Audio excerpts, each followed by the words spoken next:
হাসিনার লেসপেন্সার ওই বটতলার উকিল ক্রিমিনাল চুপ্পুকে ঘাট ধইরা বাইর করে দিয়া বেগম খালেদা জিয়াকে রাষ্ট্রপতি করার আমার প্রস্তাব এখন বাংলাদেশের বিপুল সংখ্যাগরিষ্ঠ মানুষ গ্রহণ করেছে।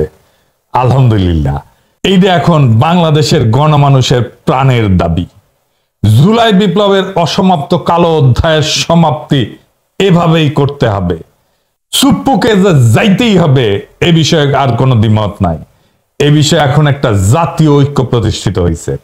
আগামী 5ই আগস্টের মধ্যে যত দ্রুত সম্ভব বাকশালী রয়ের প্রশিক্ষণপ্রাপ্ত এস আলমের লেসপেন্সার খুনি হাসিনার পদধূলি নিতে না পারার বেদনায় আর্ত ক্রিমিনাল চুপ্পুকে লাথি দিয়া বঙ্গভবন থেকে তাড়াইয়া দেওয়া হবে। একজন জেনারেল ছিল, হাসিনার পায়ে হাত দিয়া কদমবুসি করত, আর তারে বলা হয় কদমবুসি জেনারেল। একজন রাষ্ট্রদূত আছে, নাম আর কইলাম না, এখনো আছে, সেও কদমবুসি রাষ্ট্রদূত। চুপ্পু হইতেছে কদমবুসি রাষ্ট্রপতি। এইরকম হাসিনা হাজারো কদমবুসি পদবি দিছে বিভিন্ন জনকে। বাংলাদেশে কদমবুসিকে একটা আনুগত্যের পলিটিক্যাল কালচার বানায় ফেলছিল হাসিনা। দেখেন শিরিন শারমিন শপথ নিয়ে কদমবুসি করিচ্ছে। নৈশ ভোট, দামি ভোটের পরে হাসিনার জাউরা তথাকথিত এমপি গুলা কদমবুসি করত। হাঙ্গেরে নুরুল হক নুরো কদমবুসি বিরোধী দলের নেতা। হ্যাঁ এডিটর সাহেব, আপনি খালি গুগলে সার্চ দেন প্রধানমন্ত্রীকে পায়ে হাত দিয়ে সালাম, দেখেন কত নিউজ আসে, দেখেছেন? আর কত ছবি আসে দেখেন। এই পায়ে হাত দিয়ে সালাম করাটা আসলো কোত্থেকে? ব্যক্তিগতভাবে আমার কাছে মুরব্বীদের পায়ে হাত দিয়ে প্রণাম করাটা সহি, কারণ এটা হিন্দু কালচারে এটা আছে, এটা ফাইন, সুন্দর। নিজ ধর্মের কালচার অনুসরণ করাটা তো ভালোই, যে করবে যার ধর্মের কালচার অনুসরণ করবে, যেভাবে সে শিখে আসছে, যেভাবে সে বড় হয়েছে সেটা সে অনুসরণ করবে, এটা অসুবিধা নাই। কিন্তু একজন মুসলমানকে এইভাবে পায়ে হাত দিয়ে সালাম করতে পারে? আমি জানি না, জানতাম না, তো আমি সার্চ দিলাম, হ্যাঁ খোঁজ করলাম, দি সার্চ। হ্যাঁ, তো আহমেদুল্লাহ হুজুর সাহেবের একটা ভিডিও পেলাম। এটা হ্যাঁ আপনারা ওনারা খুবই পছন্দ করেন, আমিও করি। ওনার ধর্মীয় কাজ তো আছেই, পাশাপাশি উনি যে বিশাল সামাজিক কাজগুলা করেন অসাধারণ, সেইগুলা মুগ্ধ হওয়ার মতো। দেশে গেলে ওনার কাজগুলো দেখতে যাব, কোথাও যদি আমার কোনো সাহায্য লাগে, যদি আমি করতে পারি তাহলে কৃতজ্ঞ থাকবো। যাই হোক, তো উনার একটা ভিডিও আছে, আমরা সবাই মিলে দেখি উনি কি বলেন। হ্যাঁ শুনেন। এরপরে প্রশ্ন হলো, আমরা বাবা মা হুজুর স্যার ওনাদের পায়ে ধরে সালাম করার জন্য বলে, এগুলো ইসলামের বিধান কি? ও আমার বাবা মা, অনেক বাবা মা সন্তানকে বলে এই তোর স্যারকে পা ধরে সালাম কর, তোর শাশুড়ি পা ধরে সালাম কর, তোর শ্বশুর পা ধরে সালাম কর, এরকম বলে না? আমার একটা ছোট্ট প্রশ্ন আছে, সেটা হলো সালামের দুইটা পার্ট, একটা হলো সালাম দেওয়া আর একটা হলো সালামের জবাব দেওয়া, ঠিক না বেঠিক? কোরআনে আল্লাহ তাআলা বলেছেন ইযা হুয়িতুম বিতাহিয়াতিন ফাহাইয়ু বিআহসানা মিনহা আও রুদ্দুহা। কেউ যদি তোমাকে সালাম দেয়, যতটুকু বলে সে সালাম দেয় তুমি তার চাইতে আরো একটু বাড়ায় বলবা। সে যতটুকু দোয়া দেয় তুমি তার চাইতে একটু বাড়ায় দিবা। এখন মনে করেন আপনি আপনার শ্বশুরের পাও ধরে সালাম করলেন, সালাম যদি হয় পাও ধরে সালাম করার, তাহলে শ্বশুরের সালামের কি দিতে হবে? জবাব। তাহলে শ্বশুর কি ধরবে? বুঝেন নাই কথা? কথা বুঝেন নাই? সালাম দিলে সালামের জবাব দেওয়া ওয়াজিব। সালাম দিলে সালামের জবাব দেওয়া কি রে ভাই? ওয়াজিব। এখন সালামের জবাবে আল্লাহ বলছেন যতটুকু দিয়ে সালাম দিবে জবাবে তার চেয়ে একটু এক কেটি আগে থাকতে হবে, বাড়াইয়া দিতে হবে। হ্যাঁ, আসসালামু আলাইকুম বলছে, তুমি জবাবে বলবা আসসালামু আলাইকুম ওয়া রাহমাতুল্লাহ। কেউ আসসালামু আলাইকুম ওয়া রাহমাতুল্লাহ বলছে, তুমি জবাবে বলবা ওয়া আলাইকুম আসসালাম ওয়া রাহমাতুল্লাহি ওয়া বারাকাতুহু। একটু বাড়ায় বলা উত্তম, কমপক্ষে অতটুকু। তাহলে এবার আপনি আপনার শ্বশুরকে পাও ধরে সালাম দিলেন, আব্বার সালাম, আপনি শ্বশুর মানুষ, ওনাকে সালাম দিলেন পাও ধরে। এবার সালাম, শ্বশুরের সালাম দিলে সালামের জবাব দেওয়া লাগে না? তাহলে শ্বশুর কিভাবে জবাব দিবে বলেন? আল্লাহ বলছেন সালাম যতটুকু দিয়ে দেয় ততটুকু দিয়ে ফেরত দাও, অথবা তার চেয়ে বাড়ায় দাও, না পারলে অতটুকু দাও। তাহলে শ্বশুর কমপক্ষে আপনার পাও ধরতে হবে, আর বাকি এর চেয়ে দেন আর নিচে নামবে কোথায়? পায়ের নিচে তার কিছু নাই। ঠিক না ভাই? ঠিক। তাহলে বোঝা গেল এটা কোনো সালাম না। সালাম হবে মুখে ভাই, সালামের সাথে পায়ের কি সম্পর্ক? যদি পাও দিয়া সালাম দেন তাহলে জবাব দেওয়ার কোনো রাস্তা থাকবে না। আপনি পাও ধরে সালাম দিলেন, শ্বশুর একটা উষ্টা মেরে আপনারা জবাব দিলে কেমন হবে? যে বেটা এটা কোনো সালাম হলো? আমার কথা বুঝেন না আপনারা? এই জন্য ভাই সালামের সুন্নাহ সম্মত পদ্ধতি হলো মুখ দিয়ে সালাম দিতে হবে। কি দিয়ে সালাম দিতে হবে? কোরআন হাদিস আমাদেরকে সালাম শিখেছেন মুখ দিয়া। সালাম হলো শান্তির দোয়া, এখানে পাও ধরার সাথে কোনো সম্পর্ক নাই। কিন্তু এগুলা না করলে মুসিবত হলো যেসব শ্বশুর শাশুড়ি বুঝে না, বলবে যে কি বেয়াদব, হ্যাঁ পাঁচই সালাম করে নাই। এটাকে রিকভার করার জন্য কি করবেন? খুব ইনোসেন্ট বয় হিসাবে শ্বশুরের সামনে খুব ভদ্র হয়ে থাকবেন, অনেক সম্মান শ্রদ্ধা করবেন, যাতে করে বুঝতে পারে ওনারা যে পা না চুলে কি হয়েছে, ছেলেটা আসলে ভালো। কথা কি বুঝাতে পারছি? সালাম করলেন না, বেচারা এমনি মনে কষ্ট যে মনে হয় বেয়াদব বেয়াদব, আবার চললেন একটু বেশি উড়া উড়া ভাব, তো বলবে পুরাই আমার মেয়ের কপালে আজকে কি পড়ছে। ঠিক না ঠিক? বিধায় শ্বশুরদের প্রতি শ্রদ্ধা করতে হবে, মুরব্বীদের সম্মান জানাইতে হবে, কিন্তু সম্মান জানানোর পদ্ধতি হবে কোরআন এবং হাদিস। মন গড়া পদ্ধতিতে সালামের সাথে পাও ধরার কোনো সম্পর্ক না। সালাম হবে কি দিয়া? মুখ দিয়া। শুনেছেন? তাহলে এটা এসেছে কই থেকে? ইন্ডিয়া থেকে আসছে। ওই তো দিল্লির মাল, দিল্লিতে ছিল না? ওই দিল্লির থেকে আসিস, আবার দিল্লিতে ফিরে গেছে। ওই দিল্লির মাল ওই দিল্লি থেকে নিয়ে আসিছে। আসার টাইমে এই কালচার নিয়ে আসিছিল, আর ওই কালচারে সুপ্পু পদধূলি নিত, ওই হাত অপবিত্র হাত, ওই হাত দিয়া আমাদের রাষ্ট্র চলতেছে। সুপ্পু ওই হাত মুস্কো দে দো ঠাকুর, তোর ওই হাত আমি কেড়ে নিমু। যাই হোক, আমার ওই এপিসোডের পরে অনেকগুলো প্রশ্ন আসিছে, তো এগুলো নিয়ে একটু আলাপ করি, আসেন। কেউ কেউ বেগম জিয়াকে প্রেসিডেন্ট পদে অধিষ্ঠিত করা নিয়ে প্রশ্ন তুলছেন। প্রধানত তিনটে বিষয় উপস্থাপন করেছেন। প্রথমত বলছেন উনি শারীরিকভাবে অসুস্থ। দ্বিতীয়ত তিনি দলীয় প্রধান, বিধায় তার অধীনে সুষ্ঠু নির্বাচন করা সম্ভব কিনা। তৃতীয়ত খুব অল্প সংখ্যক লোক বলতেছেন তারা নারী প্রেসিডেন্ট মাইনা নিতে পারতেছেন না। আমি কনসার্ন গুলো আমলে নেওয়ার পক্ষে, আসেন একটা একটা করে আলাপ করি। কথাটা ঠিক যে দিল্লি দেশে হাসিনার তুলনাবিহীন অমানবিকতার শিকার ছিলেন বেগম খালেদা জিয়া। তাকে বিষ প্রয়োগে হত্যা করার চক্রান্ত করেছিল সেই মানবরূপী হায়না শেখ হাসিনা। আমি এটা নিয়ে একটা ভিডিও করছিলাম, দুটা, এটা দেখে নিন। আমি সবসময় দেখছি বেগম জিয়া পরিবেশ যতই প্রতিকূল হোক না কেন উনি ঘুরে দাঁড়াইছেন। শারীরিক অসুস্থতা সত্ত্বেও তিনি জুলাইয়ের বর্ষপূর্তিতে যে বক্তব্য দিচ্ছেন তাতে বোঝা যায় তিনি মানসিকভাবে কতটা শক্ত, রাজনৈতিকভাবে তিনি দলমতের ঊর্ধ্বে উঠে গেছেন। ওনার চিন্তার শক্তি এখনো সজীব। বিএনপি যখন প্রফেসর ইউনূসের সাথে পাঙ্গা নিচ্ছিল না, দৈরাতে নামিছিল, তখন তিনি ইন্টারফেয়ার করেছিলেন। বিএনপি যখন কইতেছিল ডিসেম্বরে নির্বাচন দিতে হবে, interim remember election in December, তিনি শান্তভাবে বলছিলেন ফেব্রুয়ারিতে নির্বাচন দিলে ভালো হবে। সেটাই হয়েছে, তাই না? ওনার যে কত যন্ত্রণা দিছে হাসিনা, কিন্তু উনি একটা কত কথা বলছে বলেন নাই। এমন গ্রেসফুল রাষ্ট্রনেতা মুরব্বীরা দেখছেন জিয়াউর রহমানকে, কিন্তু আমাদের জেনারেশন বা আমাদের পরের জেনারেশন তো দেখে নাই এরকম গ্রেসফুল নেতা। এতে বোঝা যায় তিনি রাষ্ট্রপতির পদে সম্পূর্ণভাবে ফিট। বেগম জিয়ার এটা সত্য, বেগম জিয়ার শারীরিক অসুস্থতা সম্পূর্ণ কাটে নাই, এটা ঠিক। কিন্তু আপনি সেটা তুলনা করেন দিল্লি দাসী হাসিনার অবর্ণনীয় মানসিক অসুস্থতার সাথে। হাসিনা তো আর মানসিকভাবে মানুষের পর্যায়ে ছিল না, সে হিংস্র পশু হয়ে গেছিল। চিন্তা করে দেখেন, আমরা তার আন্ডারে 16 বছর কাটাইছি, তাই না? দেশটাকে সে কারাগারের কসাইখানা বানাইছিল।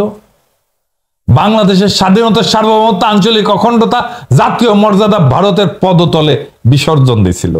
আর যাই হোক, বেগম জিয়া সারা জীবন এই ভারতের সম্প্রসারণবাদ এবং আধিপত্যবাদের বিরুদ্ধে আপোষহীন লড়াই করে গেছেন। ওনার নামই হচ্ছে আপোষহীন নেত্রী।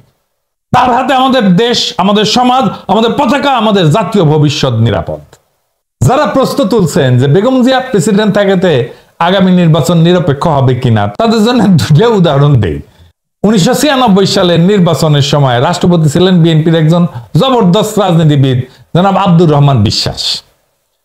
তিনি দলীয় ব্যক্তি ছিলেন, তিনি বিএনপির মনোনীত প্রেসিডেন্ট ছিলেন এবং তিনি বিএনপির নেতা ছিলেন। তত্ত্বাবধায়ক সরকার প্রধান হিসেবে প্রতিরক্ষা বিভাগ তথা সামরিক বাহিনী পুরাটাই তার আন্ডারে ছিল, আব্দুর রহমান বিশ্বাসের আন্ডারে। কিন্তু দলীয় ব্যক্তি হওয়া সত্ত্বেও জনাব আব্দুর রহমান বিশ্বাসের আমলে অনুষ্ঠিত নির্বাচনে বিজয় হয়েছিল আওয়ামী লীগ। 2008 সালে ইয়াজউদ্দিন তো খালেদা জিয়ার মনোনীত রাষ্ট্রপতি, তাই না? ইলেকশনে জিতেছিল আওয়ামী লীগ। সুতরাং দলীয় ব্যক্তি হলে নির্বাচন সুষ্ঠু হবে না, এই কথাটা ঠিক না। অধিকন্ত আগামী নির্বাচনে প্রতিরক্ষা মন্ত্রণালয় এবং সামরিক বাহিনী বেগম জিয়ার আন্ডারে তো থাকবে না, প্রেসিডেন্টের আন্ডারে না, এটা সুপুর আন্ডারে না। তারা থাকবে অন্তর্বর্তীকালীন সরকারের প্রধান নোবেল বিজয়ী প্রফেসর ইউনূসের আন্ডারে। সুতরাং রাষ্ট্রপতি পদে বেগম জিয়ার নিয়ন্ত্রণ 1996 সালে তারই দলীয় প্রেসিডেন্ট আব্দুর রহমান বিশ্বাসের চাইতে কম হবে। ফলে বেগম জিয়া প্রেসিডেন্ট হইলে নির্বাচন নিরপেক্ষ হবে না, এইটার কোনো বাস্তবসম্মত যুক্তি নাই। ওনার অধিষ্ঠান প্রেসিডেন্ট হিসেবে এটা সেরিমোনিয়াল।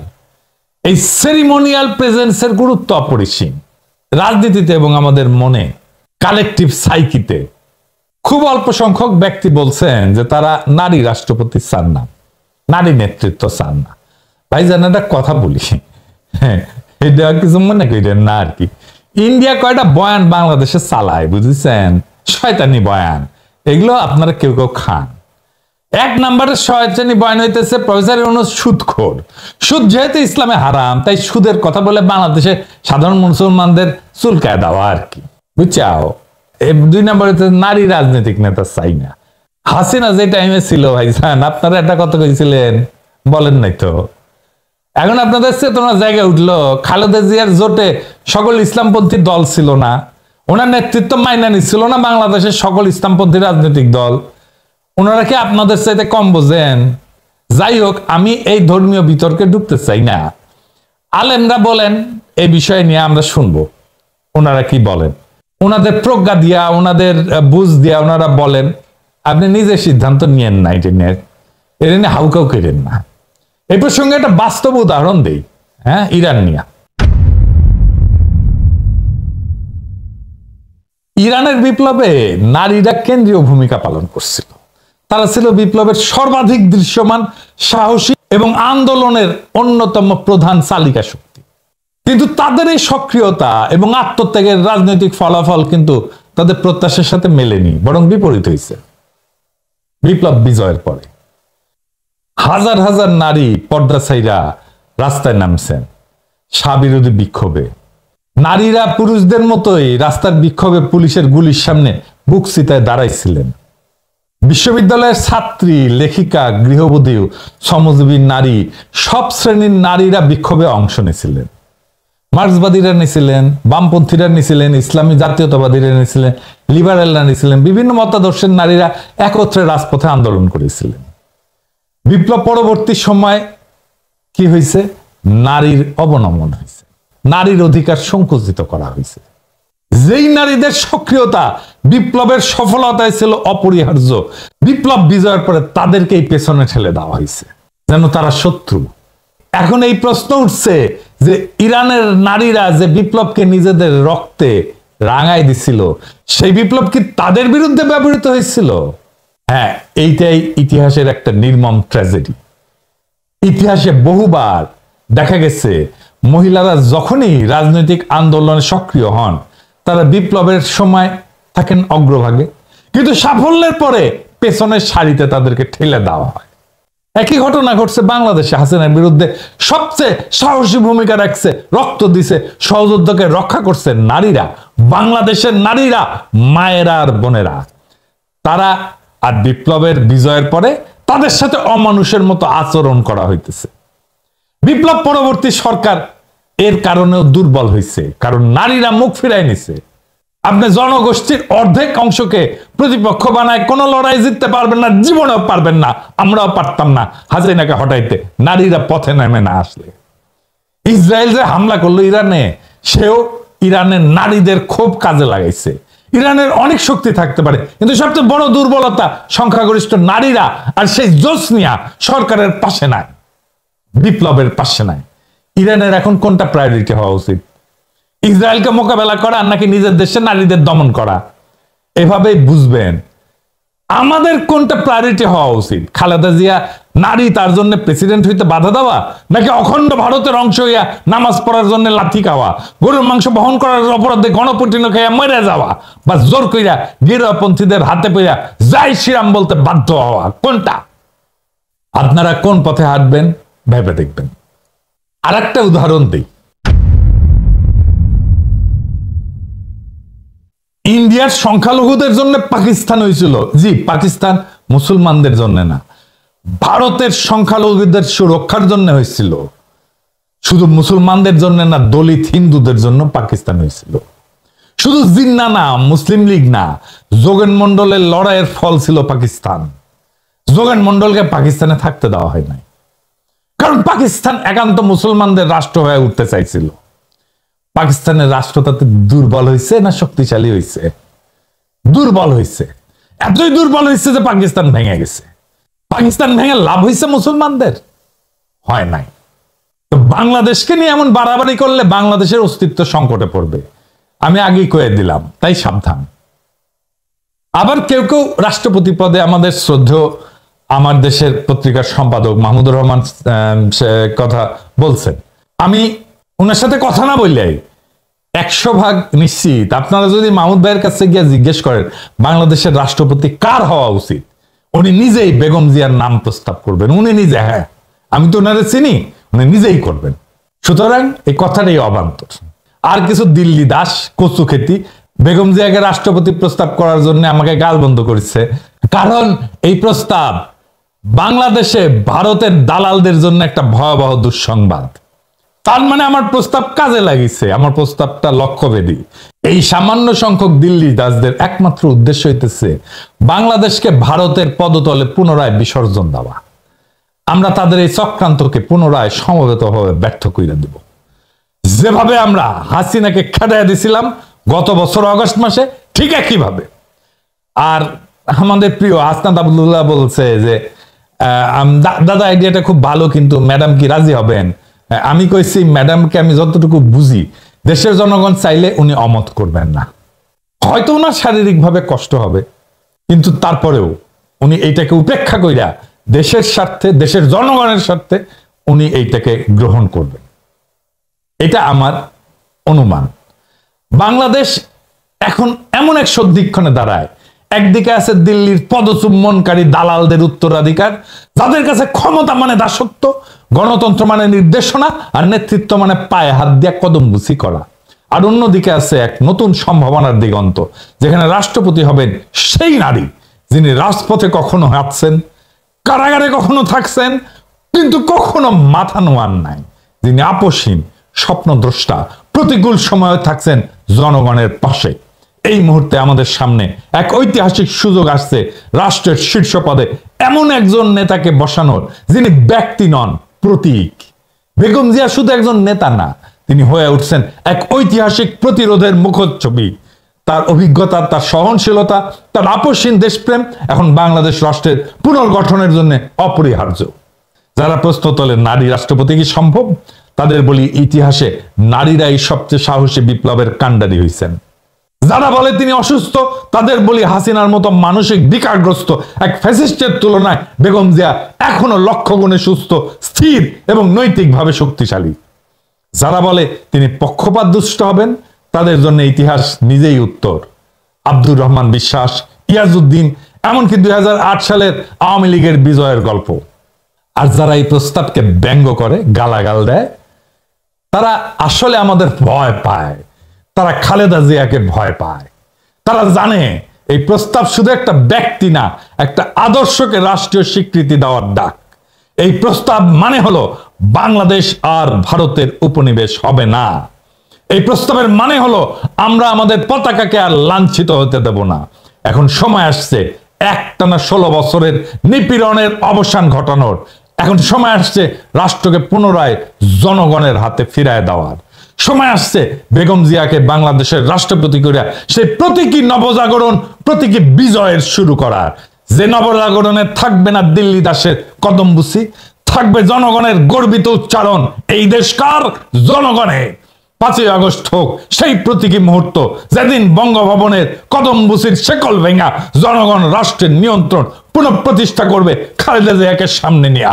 জয় হোক স্বাধীনতার, জয় হোক বিপ্লবের, জয় হোক আত্মমর্যাদার, জয় হোক নতুন বাংলাদেশ গড়ার সাহসী উদ্যোগের।